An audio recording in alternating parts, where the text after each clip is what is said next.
जय श्री राधे। दोस्तों, आप सभी भक्तों का हार्दिक स्वागत है चैनल सनातन धर्म पर। आज की वीडियो में आप सुनेंगे वैशाख मास महात्मन का तीसरा अध्याय। यदि आपने वैशाख मास के पहले 2 अध्याय नहीं सुने हैं तो उन्हें भी जरूर सुन लीजिएगा और साथ ही वीडियो को लाइक और शेयर करके कमेंट बॉक्स में श्री हरि अवश्य लिखें। यदि आप चैनल पर पहली बार आए हैं तो चैनल को सब्सक्राइब करके बेल बटन को प्रेस कर लें, जिससे नए वीडियो का नोटिफिकेशन सबसे पहले आपको मिल जाए।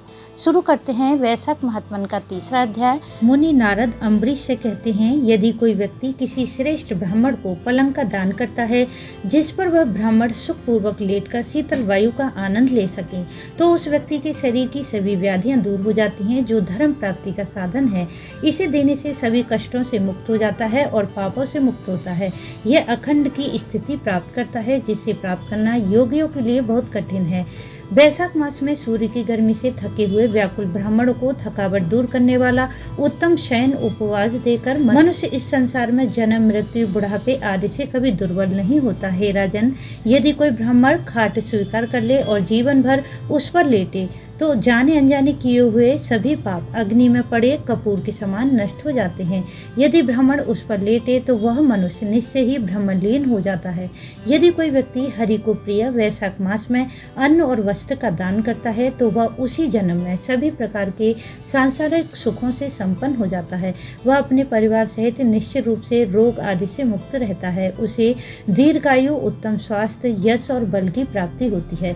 100 पीढ़ियों तक उसके परिवार में कोई अधर्मी व्यक्ति जन्म नहीं लेता। वह सभी सांसारिक सुखों को भोग कर ही मरता है। सभी पापों से मुक्त होकर मोक्ष को प्राप्त करता है। यदि कोई व्यक्ति वेदों के पारंगत किसी श्रेष्ठ ब्राह्मण को तकिया दे जिसके बिना कोई भी व्यक्ति कहीं भी सुखपूर्वक नहीं सो सकता, तो वह सबका पालनहार बनकर पृथ्वी पर राज्य भोगेगा। वह बार बार सभी सुखों का भोग करेगा और सदाचार में लीन रहेगा। हे राजन, वह 7 जन्मों तक सर्व विजयी रहेगा। तत्पश्चात वह 7 पीढ़ियों तक अपने परिवार के सदस्यों के साथ ब्रह्मा के लोक में जाने के योग्य हो जाता है। यदि कोई व्यक्ति घास की चटाई या किसी अन्य प्रकार की चटाई देता है तो भगवान विष्णु स्वयं उस पर लेट जाते हैं। परमेश्वर वही रहते हैं।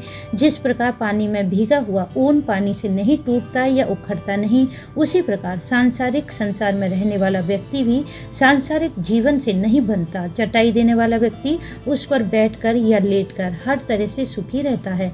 यदि कोई व्यक्ति किसी को आश्रय दे और लेटने के लिए चटाई कंबल दे तो वह इतने से ही मुक्त हो जाता है। इस संबंध में कोई संदेह करने की आवश्यकता नहीं। नींद से दुख दूर होता है, नींद से थकान दूर होती है। चटाई पर लेटे हुए व्यक्ति को नींद अवश्य ही अच्छी और सुखद होती है। हे राजन, जो मनुष्य बसंत ऋतु के आगमन पर वैशाख मास में कंबल दान करता है वह अकाल मृत्यु से मुक्त हो जाता है तथा 100 वर्षों तक जीवित रहता है। जो मनुष्य गर्मी से पीड़ित किसी अच्छे ब्राह्मण को उत्तम वस्त्र देता है वह पूर्ण आयु तथा परलोक में परम गति को प्राप्त होता है। ब्राह्मण को आंतरिक ताप दूर करने वाला उत्तम कपूर देने से मनुष्य मोक्ष प्राप्त करता है। उससे सभी दुख दूर हो जाते हैं।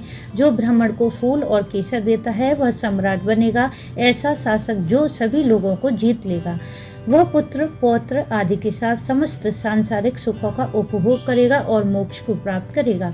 चंदन का लेप त्वचा और हड्डियों की गर्मी और कष्ट को तुरंत दूर कर देता है। इसे चंदन का लेप देने से मनुष्य त्रिविध कष्टों से मुक्त हो जाता है और मोक्ष प्राप्त करता है। हे राजन, जो मनुष्य जल मिलाकर सुगंधित किए हुए औषध, चाशक और कौशल आदि नाना प्रकार के उपटन देता है उसे सांसारिक सुखों के भोग में देवताओं की सहायता प्राप्त होती है। उसके पाप नष्ट हो जाते हैं और दुख दूर हो जाते हैं। उसे मोक्ष का परम आनंद प्राप्त होता है। यदि वैशाख मास में धार्मिक कर्मों में पारंगत भक्त गौरोचन अर्थात पीला रत्न और कस्तूरी अर्पित करे तो उसे 3 गुना कष्टों से मुक्ति मिल जाएगी। उसे मोक्ष का परम आनंद प्राप्त होगा। जो मनुष्य सूर्य के मेष राशि में होने पर कपूर के साथ पान का दान करता है वह सम्राट के समान सुख प्राप्त करता है और मोक्ष का परम आनंद प्राप्त करता है। जो मनुष्य मेष मास में नीलकमल चमेली का दान करता है वह सम्राट बनता है और बाद में मोक्ष प्राप्त करता है।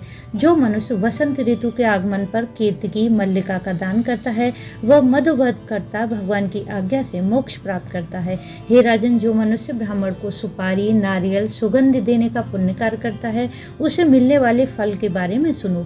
7 जन्मों तक वह धनवान ब्राह्मण होगा, वेदों का ज्ञाता होगा। तत्पश्चात वह अपने परिवार की 7 पीढ़ियों के साथ विष्णु लोक को जाएगा। हे राजन, मैं उस व्यक्ति के फल की गणना गणना करने में असमर्थ हूँ, जो विश्राम तथा मनोरंजन के लिए मंडप बनवाकर उसे ब्राह्मण को दान कर देता है। जो मनुष्य अच्छी छाया वाला रेत को अच्छी तरह फैलाकर तथा पानी की आपूर्ति के लिए शेड से युक्त मंडप बनाता है, वह संसार का शासक बनता है।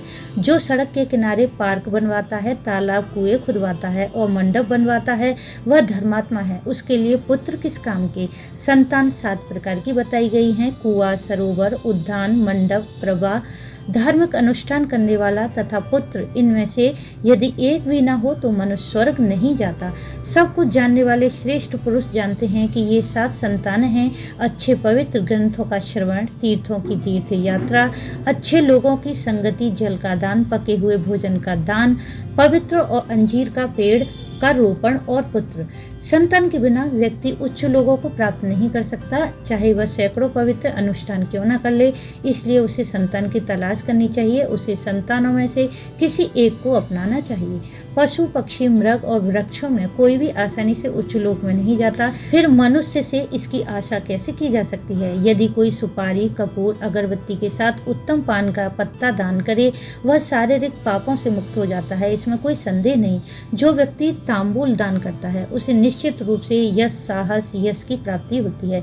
यदि कोई रोगी इसे दान करे तो वह रोग से मुक्त हो जाता है। यदि कोई स्वस्थ व्यक्ति इसे दान करे तो उसे मोक्ष की प्राप्ति होती है। जो मनुष्य वैशाख मास में गर्मी और कष्ट का नाश करने वाली छाछ पिलाता है, पृथ्वी पर विद्वान और धनवान होता है। ग्रीष्म ऋतु में छाछ के समान कोई दूसरा दान नहीं, इसलिए मार्ग में थके हुए ब्राह्मण को छाछ अवश्य देना चाहिए। जो मनुष्य भूख की कमी को दूर करने वाले नींबू के उत्तम रस और बारीक नमक को मिलाकर छाछ पिलाता है, वह मोक्ष को प्राप्त करता है। हे राजन, मैं उस व्यक्ति के फल का वर्णन करने में असमर्थ हूँ जो वैशाख मास में गर्मी को शांत करने के लिए दही का दान करता है। जो मनुष्य वैशाख मास में भगवान विष्णु को प्रिय उत्तम चावल दान करता है, वह पूर्ण आयु प्राप्त करता है, उसे समस्त यज्ञों का फल प्राप्त होता है।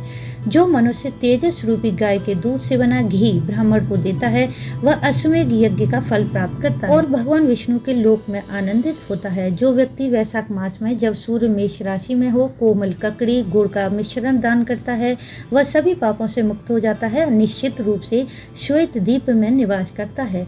जो मनुष्य गर्मी और कष्ट के निवारण के लिए शाम या दिन में ब्राह्मण को गन्ना दान करता है, उसका पुण्य अनंत है।